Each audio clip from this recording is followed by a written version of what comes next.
Passport জালিয়াতি কাণ্ডে সর্ষের মধ্যেই ছিল ভূত। গ্রেফতার করা হয়েছে পুলিশের প্রাক্তন এসআইকে। ধৃত ব্যক্তি পুলিশের পাসপোর্ট সেকশনে কাজ করতেন এমনটাই জানা যাচ্ছে।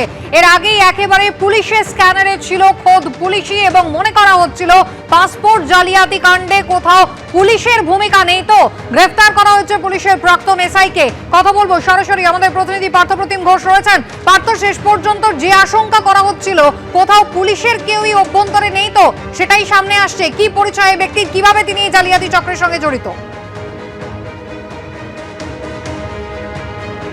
দেখো, তোমাকে বলবো যে বিষয়টাই পাসপোর্ট জালিয়াতি চক্র যখন সামনে আসে তখন কিন্তু যে প্রশ্নটা ওঠে বারবার করে সেটা হচ্ছে পুলিশ ভেরিফিকেশনের যে প্রসেস রয়েছে সেই প্রসেস থেকে কিভাবে এই রকম এত বড় জালিয়াতি সেটা করা সম্ভব হলো।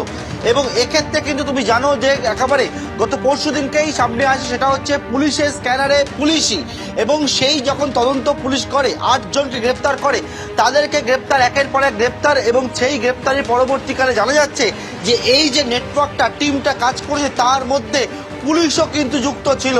অর্থাৎ এই যে পাসপোর্ট জালিয়াতিতে কলকাতা পুলিশের অফিসার তিনি যুক্ত ছিলেন, এবং তিনি সদ্য অবসর নিয়েছেন, 1 বছর আগে অবসর নিয়েছেন। আব্দুল হাই নাম, উত্তর 24 পরগনায় বাড়ি, এবং তিনি কলকাতা পুলিশের সাব ইন্সপেক্টর পদে ছিলেন। এবং তার পাশাপাশি তিনি কিন্তু একেবারে সাব ইন্সপেক্টর, তিনি যেটা পাসপোর্ট সেকশন রয়েছে পুলিশের, এবং সেটা হচ্ছে সিকিউরিটি কন্ট্রোল অফিস, সেই সিকিউরিটি কন্ট্রোল অফিসের সঙ্গে তিনি অ্যাটাচ ছিলেন।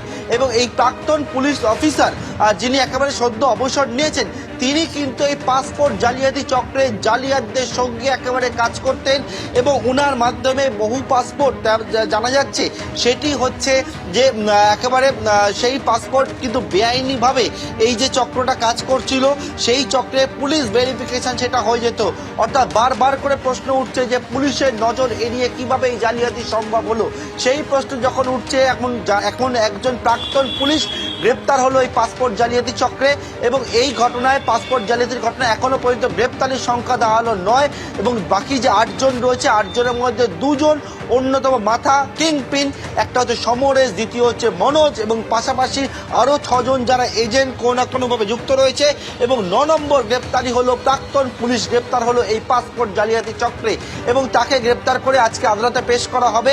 এবং এর পাশাপাশি আরো একটা তথ্য দিয়ে রাখবো তোমাকে, আরো বেশ কয়েকজন পুলিশ কিন্তু পুলিশের স্ক্যানারের মধ্যে রয়েছে, যার মধ্যে যে হোমগার্ডের মোবাইল ফোনও বাজেয়াপ্ত করা হয়েছে বলে জানতে পারছি আমরা। ওই হোমগার্ডের মোবাইল ফোনও কিন্তু খতিয়ে দেখে তার ভূমিকা কি রয়েছে সেটাও খতিয়ে দেখার কাজ শুরু হয়েছে। অর্থাৎ কলকাতা পুলিশের প্রাক্তন একজন অফিসার, তাকে কিন্তু গ্রেপ্তার করা হলো এই পাসপোর্ট জালিয়াতি চক্রে। গতকালকে উত্তর 24 পরগনা আর হাবড়া, অশোকনগর বিভিন্ন জায়গায় রেইড হয়, এবং সেই রেইডের পরে এই আব্দুল হাই নামে প্রাক্তন এসআই, যিনি সদ্য অবসর নিয়েছেন কলকাতা পুলিশ থেকে, সাব ইন্সপেক্টর পদে ছিলেন, তাকে কিন্তু গ্রেপ্তার করলো লালবাজারের গোয়েন্দারা, এবং তার কাছ থেকে একাধিক নথিপত্র উদ্ধার হয়েছে বলে পুলিশ সূত্রে দাবি করা হচ্ছে। পশ্চিমবঙ্গ থেকে মাত্র 51 কিলোমিটার দূরে অসমের কোকরাঝাড়ে ঘাঁটি গেড়ে বড়সড় কোনো ছক কষছিল আনসারুল্লাহ বাংলা টিমের জঙ্গিরা। নদীর চরকে তারা কাজে লাগিয়ে তৈরি করেছিল জঙ্গি প্রশিক্ষণ কেন্দ্র। আর এই প্রথম জঙ্গিদের সেই ঘাঁটির একেবারে ভেতরে পৌঁছে গেল এবিপি আনন্দ। এখনো সেখানে রয়েছে বাঁশের কাঠামো, ত্রিপলের আচ্ছাদন, যেখানে আগ্নেয়াস্ত্র চালানো আইডির ব্যবহার শেখানো হতো বলে গোয়েন্দাদের অনুমান। আমরা 7 সিস্টারকে বলে দেব, চায়নাকে বলে দেব, চিকেন নেক বন্ধ করে দাও, 7 সিস্টারকে স্বাধীনতার আন্দোলনে ঝাঁপিয়ে পড়তে বলো। চূড়ান্ত ভারত বিদ্বেষী আবহের মধ্যেই বাংলাদেশে বসে এভাবেই ভারতকে টুকরো করার হুঁশিয়ারি দিচ্ছেন জঙ্গি নেতারা। নিশানা করা হচ্ছে 7 সিস্টার্স ও শিলিগুড়ি করিডরকে, যা চিকেন স্নেক বলে পরিচিত। আর এই আবহেই অসমে বাংলাদেশি জঙ্গিদের ঘাঁটিতে পৌঁছল এবিপি আনন্দ। জঙ্গিদের ট্রেনিং ক্যাম্পে প্রথমবার ঢুকলো সংবাদ মাধ্যমের ক্যামেরা। পশ্চিমবঙ্গের ঘাড়ে কার্যত কিভাবে নিঃশ্বাস ফেলছিল বাংলাভাষী জঙ্গিরা গ্রাউন্ড জিরো থেকে, তাই তুলে ধরলো এবিপি আনন্দ। অসমের কোকরাঝাড় থেকে এবিপি আনন্দর এক্সক্লুসিভ রিপোর্টে উঠে এলো ভয়ঙ্কর তথ্য। পশ্চিমবঙ্গের সীমান্ত থেকে 100 কিলোমিটারের মধ্যেই তৈরি হয়েছিল এক প্রকার একটি ক্যাম্প, যে ক্যাম্প থেকেই উদ্ধার হয়েছে একের পর এক আগ্নেয়াস্ত্র, গুলি এবং আইডি তৈরির সরঞ্জাম।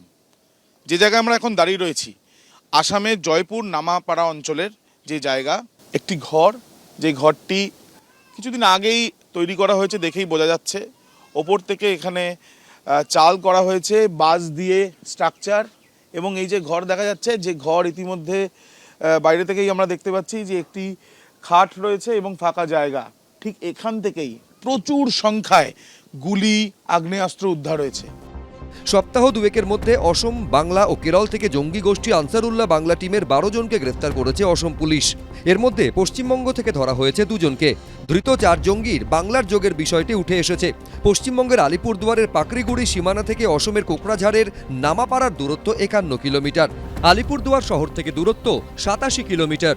এই নামাপাড়াতেই একটি ঘর থেকে সম্প্রতি বিপুল আগ্নেয়াস্ত্র এবং বিস্ফোরক তৈরির সরঞ্জাম উদ্ধার করে পুলিশ। সেই গ্রাউন্ড জিরোতেও পৌঁছে গিয়েছিলাম আমরা। ঠিক যে জায়গায় আমরা দাঁড়িয়ে আছি, এখান থেকে আলিপুরদুয়ার ঠিক 87 কিলোমিটার, তার কিছুটা দূরেই কোচবিহার, এবং এখানেই কয়েক মাস ধরে চলছিল আগ্নেয়াস্ত্র তৈরির কাজ, চলছিল গুলি সংগ্রহের কাজ, আর চলছিল আইডি তৈরির কাজ। এবং শুধুমাত্র আইডি নয়, অত্যাধুনিক আইডি তৈরি করা হচ্ছিল বলে জানা যাচ্ছে আসাম পুলিশ সূত্রে। অসমের নামাপাড়ার কাছে এই নদীর চরকে ব্যবহার করে তৈরি হয়েছিল জঙ্গিদের প্রশিক্ষণ কেন্দ্র।